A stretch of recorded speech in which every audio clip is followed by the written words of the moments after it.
in my previous life, kind of taking what was successful in the US and figuring out how to adapt that to Latin America, which is a very price sensitive market, and still arrive at an institutional product that people could pay for, where they wanted to live.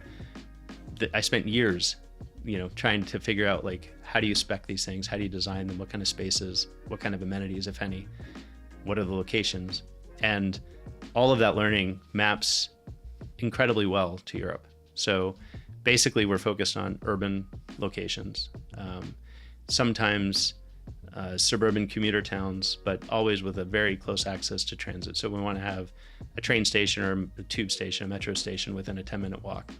And what we're able to do when you because of these kind of close-in locations, you don't need a lot of amenity on site. Like when you look at the US multifamily model, it's very facilities focused because it's a little bit necessary, right? You have cities are, in a lot of cases, they're quite sprawled. And sometimes in the location of these projects, it'll be a 10 or 15-minute drive to the supermarket, right? Whereas in European cities, everything is quite walkable, and the amenities are the surrounding area, and you want to have proximity to transportation, like I said, proximity to green space, proximity to good schools, proximity to a high street with all of the services that you might otherwise try to incorporate into your projects. And so we don't have much amenity, if any. We'll look at sort of the surrounding area and say, okay, maybe strategically we'll add one thing here or there because it's absent in the context, but we really don't want to have a lot of many, if any at all.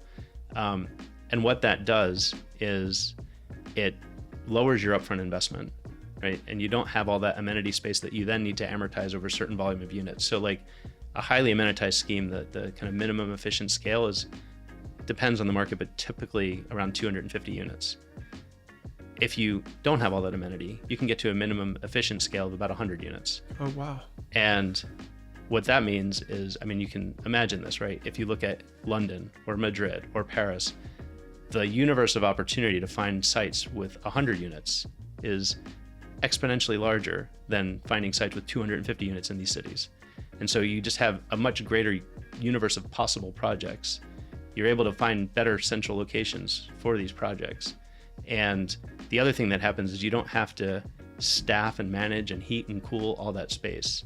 It's about as close as I would say we can get to a secret sauce or magic formula is, you lower your upfront investment, you operate to a higher margin and achieve a higher yield and a higher return for less risk because you're tapping into a deeper part of the demand curve. So it's like higher return for lower risk has been our mantra, and it's worked really well.